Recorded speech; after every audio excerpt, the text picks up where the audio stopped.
नमस्कार रेल साथियों।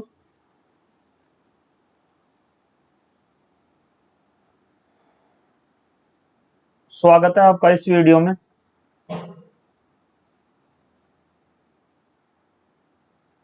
इस वीडियो में हम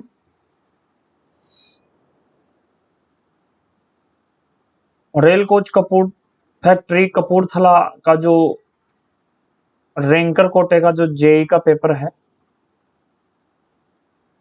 वो सोल्व करेंगे। आप स्क्रीन पे देख सकते हैं।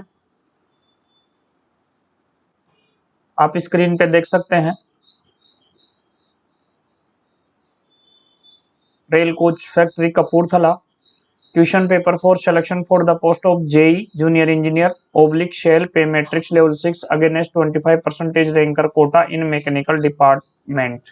रिटर्न टेस्ट डेट है 20 जुलाई 2022। लेटेस्ट पेपर है ये। मैकेनिकल विभाग में 25% रैंकर कोटा के लिए जेई सेल पे मैट्रिक्स लेवल 6 के पद के चयन के लिए प्रश्न पत्र है। परीक्षा ये जो कंडक्ट हुई थी ये 20 जुलाई 2022 को कंडक्ट हुई थी। समय इसमें 2 घंटे दिए गए हैं और टोटल मार्क्स हैं 100। 10 राजभाषा के प्रश्न है और 1/3 नेगेटिव मार्किंग का प्रावधान है। और जेई रैंकर के लिए रैंकर कोटा जो 35% होता है उसके लिए है और 25% एक आपका इंटरमीडिएट कोटा होता है जिसको आप एलडीसी कोटा भी बोलते हैं। तो ये इंटरमीडिएट कोटा 25% और 25% रैंकर का होता है।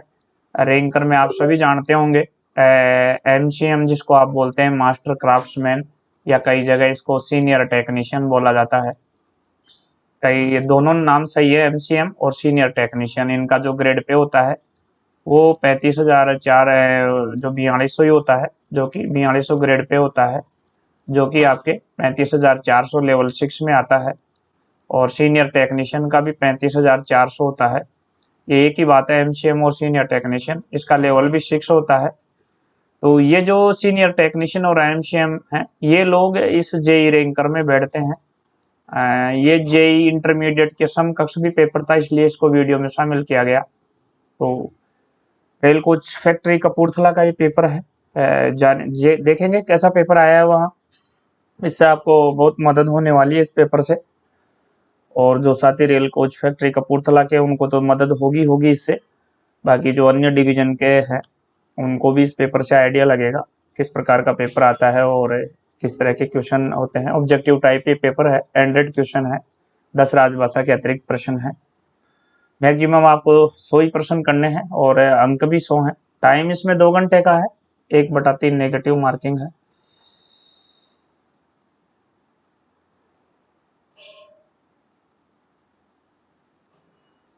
वैसे इसमें सॉरी साथियों, नेगेटिव मार्किंग का कहीं कोई उल्लेख दिया नहीं है।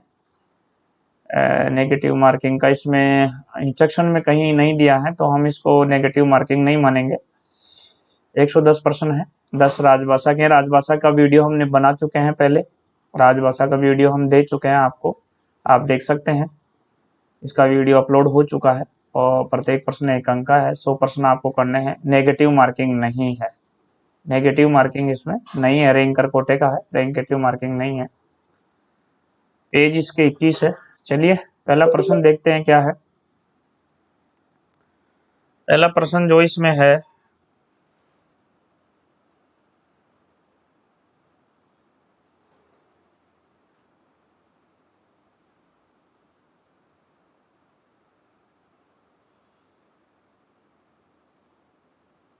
वीडियो में बने रहिए साथियों, टेक्निकल प्रॉब्लम आ रही है। वीडियो में बने रहिए साथियों, टेक्निकल प्रॉब्लम आ रही है।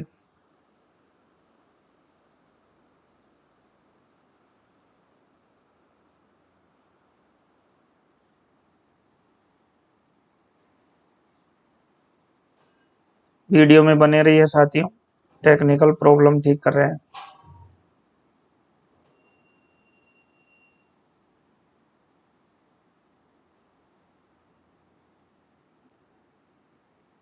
चलिए साथियों पहला प्रश्न देखते हैं। Choose the correct answer in the given options. दिए गए विकल्पों में सही उत्तर चुने। The principal constituents in the stainless steel are.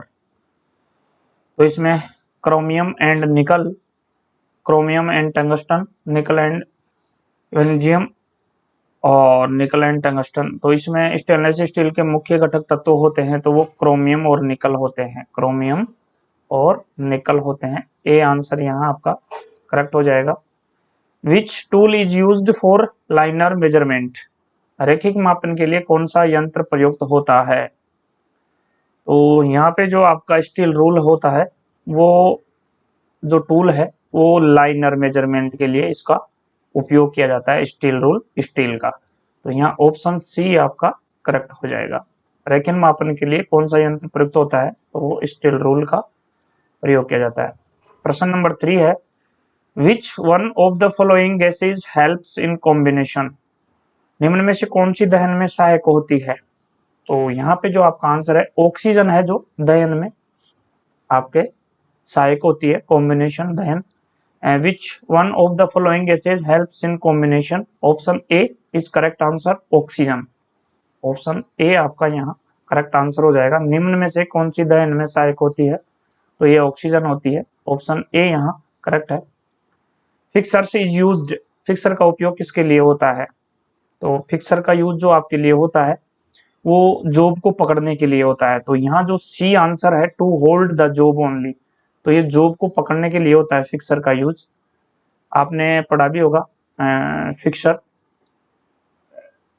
तो फिक्सर का जो उपयोग होता है वो जॉब को पकड़ने के लिए होता है। तो ऑप्शन सी यहाँ आपका करेक्ट आंसर हो जाएगा। प्रश्न नंबर यहाँ आप देख रहे हैं 5 है, ductility is the property of metal which help to manufacture.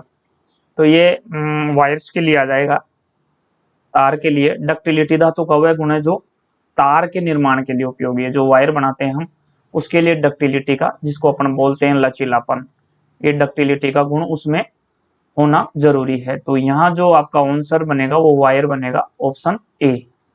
तार के लिए डक्टिलिटी धातु का वह गुण है जो तार के निर्माण के लिए उपयोगी है। तो ऑप्शन ए यहाँ करेक्ट है आपका। प्रश्न नंबर 6 है, a weld gauge is use to check the, 6 में आपके हो जाएगा B, throat size, option B. A weld gauge is use to check the throat size of the weld, यानी कि वेल्ड गेज का उपयोग वेल्ड की थ्रोट साइज जांचने के लिए किया जाता है। तो यहाँ ऑप्शन 6 में आपका बी हो जाएगा। 7 की बात करते हैं, which one of the following is non destructive test, destructive test, DT test और NDT test, no NDT test, destructive test और नॉन डिस्ट्रक्टिव टेस्ट। तो यानी उनमें से कौन सा एक गैर विघटनकारी नॉन डिस्ट्रक्टिव जांच है? तो इसके लिए आपका जो प्रश्न नंबर 7 है उसमें इम्पैक्ट टेस्ट, टेंसाइल टेस्ट, निक ब्रेक टेस्ट और मैग्नेटिक पार्टिकल टेस्ट। तो ये जो मैग्नेटिक है, चुंबकीय कण टेस्ट है, ये यहाँ आपका करेक्ट आंसर बनता है, ऑप्शन डी। यानी निम्नलिखित में से कौन सा एक गैर विघटनकारी नॉन डिस्ट्रक्टिव जांच है? तो ये चुंबकीय कण टेस्ट आपका नॉन डिस्ट्रक्टिव टेस्ट है, ऑप्शन डी यहाँ आपका करेक्ट हो जाएगा। प्रश्न नंबर 8 है, plain carbon steel with 0.4% to 0.6% carbon is classified as.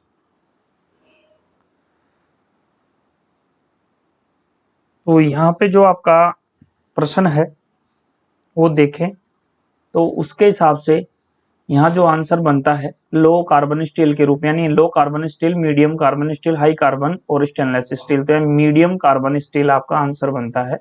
8 में आपका ऑप्शन बी हो जाएगा। 0.4 से 0.6% कार्बन वाले प्लेन कार्बन स्टील को वर्गीकृत किया जाता है। तो ये मीडियम कार्बन स्टील के रूप में वर्गीकृत किया जाता है, ऑप्शन बी यहाँ करेक्ट है। यहाँ 1 माइक्रोमोन का मान पूछा है साथियों।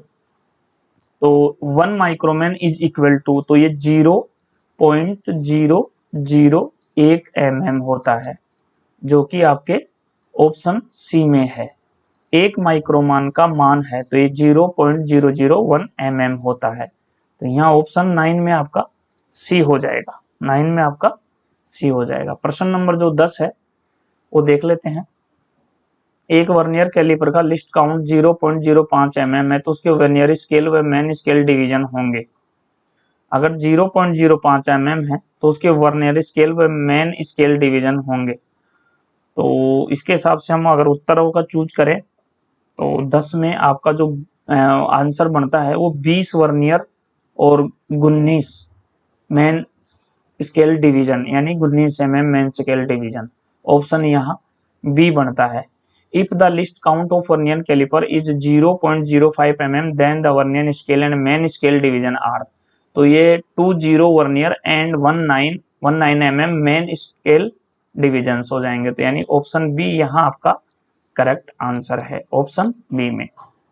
प्रश्न नंबर 11 है साथियों, which of following is manufactured on laser cutting and welding machine. तो यहाँ जो आंसर बनता है आपका साइड वॉल सीट बनता है, साइड वॉल सीट के लिए which of the following is manufactured on laser cutting and welding machine. तो ये साइड वॉल सीट, यानी निम्नलिखित में से किसका भी निर्माण लेजर कटिंग या वेल्डिंग मशीन पर किया जाता है। तो ये side wall sheet, option C आपका यहाँ करेक्ट आंसर हो जाएगा। प्रश्न नंबर 12 है साथियों,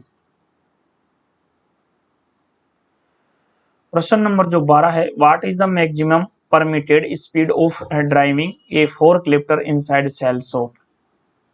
तो ये प्रश्न पहले भी मैंने पूर्व जेई के पेपर में कराया था। इसका जो राइट आंसर बनता है, जो सेल शॉप के अंदर फोर्क लिफ्टर को चलाने की अधिकतम अनुगति सीमा क्या है। तो ये वर्कशॉप के अंतर्गत 5 किलोमीटर पर हावर पर हॉर्स, 5 किलोमीटर पर हावर यानी 5 किलोमीटर प्रति घंटे के हिसाब से चलता है। यहाँ ऑप्शन ए हो जाएगा। और ये पूर्व प्रश्न में भी आ चुका है, लेकिन उसमें ऑप्शन गलत थे, तो हमने ऑप्शन के आधार पे ऑप्शन ए वहां चूज किया था। चलो लेकिन कोई बात नहीं, प्रश्न अपने यहाँ की बात करते हैं। What is the maximum permitted speed of driving a fork lifter inside shell shop. तो ये जर्नली क्वेश्चन है और ये बहुत बार आता है, इसको आप याद रख लीजिए। वर्कशॉप के अंदर जो भी धीमी गति से चलते हैं तो उन साधनों की स्पीड 5 किलोमीटर पर हावर से ज्यादा नहीं होनी चाहिए। तो यहाँ आंसर आपका ए हो जाएगा, 5 किलोमीटर पर घंटा पर हावर्स। ऑप्शन ए यहाँ ठीक है, ठीक नहीं करेक्ट है बिल्कुल, 5 किलोमीटर। और ये वर्कशॉप के अंदर अगर आपने कभी वर्कशॉप के अंदर घूमा है या वर्कशॉप के हैं तो वर्कशॉप के रेल साथी ये जानते भी होंगे कि वहाँ जो फोर्क लिफ्टर चलते हैं या कोई भी साधन चलते हैं, ट्रैक्टर चलते हैं, ट्रक चलता है, चाहे अंदर ट्रेवर मशीन चलती है, कुछ भी चलता हो अंदर, तो वो 5 किलोमीटर पर हावर की घंटा की ज्यादा तेज स्पीड से वर्कशॉप के अंदर चलते नहीं है। तो यहाँ ऑप्शन ए आपका करेक्ट हो जाता है। प्रश्न नंबर 13 है, which type of gas is used for skin tensioning process of LHB shells. Link of man bush, इसका होता है लिंक ऑफ मैन बुश होता है साथियों। कई बार हम मीनिंग में स्पेलिंग में गलती कर देते हैं, LINKE होता है और HOFMAN होता है, of man Bush BUSCH। Link of man Bush होता है, जर्मन टेक्नोलॉजी है और LHB कोच खूब भारतीय पटरियों पर दौड़ रहे हैं और आने वाला भविष्य इन्हीं का है। तो LHB के बारे में आपको ज़्यादा से ज़्यादा जितनी ज़्यादा नॉलेज आपको कहीं से भी PDF मिलता है या किसी भी प्रकार की बुक मिलती है या नोट्स मिलते हैं, तो आप LHB का तो रट्टा मार लीजिए, क्योंकि LHB से संबंधित प्रत्येक प्रश्न पत्र में आपके 15 से 30% तक LHB के प्रश्न देखे गए हैं। इसलिए LHB टॉपिक एक बहुत अच्छा इंपॉर्टेंट टॉपिक है और इसका जहाँ से भी आपको मटेरियल मिलता है, चाहे नोट्स मिलते हैं, PDF मिलते हैं, बुक मिलती हैं, किसी भी प्रकार की रेलवे से सामग्री मिलती है, स्टडी मटेरियल मिलता है, तो LHB का तो आप रट्टा मार लीजिए यदि आपको डिपार्टमेंटल एग्जाम देना है तो, क्योंकि इस LHB टॉपिक से 15% से लेकर के 30% तक प्रश्न पत्र में देखे गए हैं। तो ये एक बहुत बड़ा हिस्सा हो जाता है। तो यहाँ पे जो आपका आंसर बनता है 13 में, जो यहाँ जो प्रश्न पूछा है वो प्रश्न पूछा है आपका, which type of gas is used for skin tensioning process of LHB shells. इसके लिए ऑक्सी एसिलिटीन यूज की जाती है। ऑप्शन ए यहाँ जाएगा, LHB सेलों की स्किन टेंशनिंग प्रक्रिया हेतु किस गैस का प्रयोग किया जाता है। तो यहाँ ऑक्सी एसिलिटिलीन का प्रयोग किया जाता है, option A. Roof seat of LHB coaches is manufactured from. LHB कोचों की रूफ सीट का निर्माण किससे किया जाता है। तो ये आपके austenitic stainless steel, austenitic stainless steel. Option यहाँ बी आपका आंसर हो जाएगा। हिंदी वाले हिंदी का देख सकते हैं और अंग्रेजी वाले अंग्रेजी का पढ़ सकते हैं। एलएचबी कोचों की रूफ सीट का निर्माण जो होता है वो ऑस्टेनेटिक स्टील से होता है। अंग्रेजी वाले बी ऑप्शन देख सकते हैं और हिंदी वाले भी यहाँ देख सकते हैं। दोनों के लिए ये प्रश्न मैं पढ़ते चल रहा हूँ, इंग्लिश में भी और हिंदी में भी, कंफ्यूज नहीं हुए। तो नंबर 15 है IRIS stand for. IRIS stand for, तो ये यहाँ फुल फॉर्म पूछी है, एब्रीवेशन का है। यहाँ IRIS का फुल फॉर्म पूछा है, एब्रीवेशन है। तो यहाँ पे इसका मतलब हो जाएगा, आई से हो जाएगा इंटरनेशनल, यहाँ देख सकते हैं अपन अंग्रेजी में इंटरनेशनल। रेल, आर से रेलवे हो जाएगा, आई से इंडस्ट्री हो जाएगा और एस से स्टैंडर्ड हो जाएगा। तो यहाँ हो जाएगा आपका आई से इंटरनेशनल, आर से रेलवे, आई से इंडस्ट्री और एस से स्टैंडर्ड। तो इस हिसाब से हम देखें तो आपका 15 में सी ऑप्शन करेक्ट बैठता है। 15 में IRIS का मतलब है तो इंटरनेशनल रेलवे इंडस्ट्री स्टैंडर्ड, यहाँ सी ऑप्शन आपका करेक्ट बैठता है। नेक्स्ट में अपन बात करें प्रश्न नंबर 16 की, तो ये भी बहुत अच्छा प्रश्न है और ये भी एब्रीवेशन से ही संबंधित है। यहाँ मीनिंग ऑफ KPI की पूछा है, तो KPI की full form in IRIS is, यानी IRIS में KPI का मतलब क्या है। तो KPI का मतलब यहाँ आपके K से की हो जाएगा, P से परफॉर्मेंस हो जाएगा और I से इंडिकेटर हो जाएगा। तो यहाँ KPI का मतलब की परफॉर्मेंस इंडिकेटर, ऑप्शन बी आपका यहाँ की परफॉर्मेंस इंडिकेटर, यहाँ ऑप्शन बी आपका करेक्ट हो जाएगा। KPI का मतलब यहाँ की, P से इंफॉर्मेशन और I से इंडिकेटर, तो की परफॉर्मेंस इंडिकेटर हो जाएगा। बहुत ही अच्छा प्रश्न है, आता रहता है, ऑप्शन बी यहाँ आपका करेक्ट हो जाएगा। प्रश्न नंबर 17 की हम बात करें साथियों, 17 एक बहुत ही अच्छा प्रश्न है और ये स्टैंडर्ड फॉर्म से संबंधित है। स्टैंडर्ड फॉर्म के लिए मैं आपको ये एडवाइस करूंगा कि जितने भी स्टैंडर्ड फॉर्म है आप वो रट लो। ये टोटल 14 है और 14 में से 14 स्टैंडर्ड फॉर्म रटने से आपके यदि 2 प्रश्न सही हो जाते हैं तो ये अपने आप में बहुत बड़ी बात है। 2 प्रश्न इसके देखे गए हैं, एस्टेब्लिशमेंट में ये आता है तो वहां से ये 2 प्रश्न बनते हैं। यहाँ किसके लिए पूछा गया है वो देख लेते हैं। यहाँ माइनर पेनल्टी के लिए पूछा गया है, तो माइनर पेनल्टी के लिए आप जानते होंगे SF11 आता है। विच of the following standard form is used for issuance of minor penalty chargesheet. तो माइनर पेनल्टी के लिए SF11 आता है और मेजर पेनल्टी के लिए SF5 आता है। इतना तो आप जानते होंगे। तो यहाँ SF1 हो जाएगा, option B SF11 B answer आपका यहाँ हो जाएगा। ये जो SF5 है ये मेजर पेनल्टी के लिए है, यह मेजर पेनल्टी के लिए है। मेजर पेनल्टी के लिए SF है जो SF7 है, SF7 है जो जांच अधिकारी की नियुक्ति के लिए है। SF7 है जो जांच अधिकारी की नियुक्ति के लिए। SF5 बड़ी चार्जशीट की चार्जशीट, SF11 छोटी शास्त्री की चार्जशीट और SF7 है जो जांच अधिकारी की नियुक्ति के लिए आता है। SF7 है जो जांच अधिकारी की नियुक्ति के लिए आता है। तो यहाँ ऑप्शन आपका बी आंसर ठीक है, माइनर पेनल्टी के लिए पूछा था तो SF11 हो जाएगा। प्रश्न नंबर 18 पूछा है thickness of roof sheets of LHB पूछी जा रही। यहाँ जो रूफ शीट यूज की जाती है LHB में उसकी थिकनेस पूछी है, मोटाई पूछी है उसकी। तो उसकी जो मोटाई होती है वो होती है आपके 1.25 mm एंड 1.7 mm, ये ध्यान रखिएगा। 1.25 mm 1.7 mm, ये जो LHB कोच है इसमें जो रूफ शीट काम में ली जाती है उसकी ये थिकनेस पूछी है, मोटाई पूछी है। तो यहाँ पे ऑप्शन बी आपका करेक्ट है, मोटाई है 1.25 mm और 1.7 mm, तो ऑप्शन बी आपका यहाँ करेक्ट हो जाएगा। नेक्स्ट प्रश्न भी बहुत ही अच्छा है और सुपरहिट प्रश्न है, आता रहता है। यह आपके पूछा है कि how many digits are in PL number, जो प्राइस लिस्ट नंबर होते हैं या PL नंबर होते हैं इसमें जो अंक होते हैं वो 8 अंक होते हैं साथियों, 8 डिजिट होते हैं PL नंबर में। पीएल नंबर में 8 डिजिट होते हैं, ये याद रखने वाली बात है, कंफ्यूज नहीं होने वाली है। पीएल नंबर होता है, प्राइस लिस्ट नंबर होता है, ये उसमें 8 अंक होते हैं।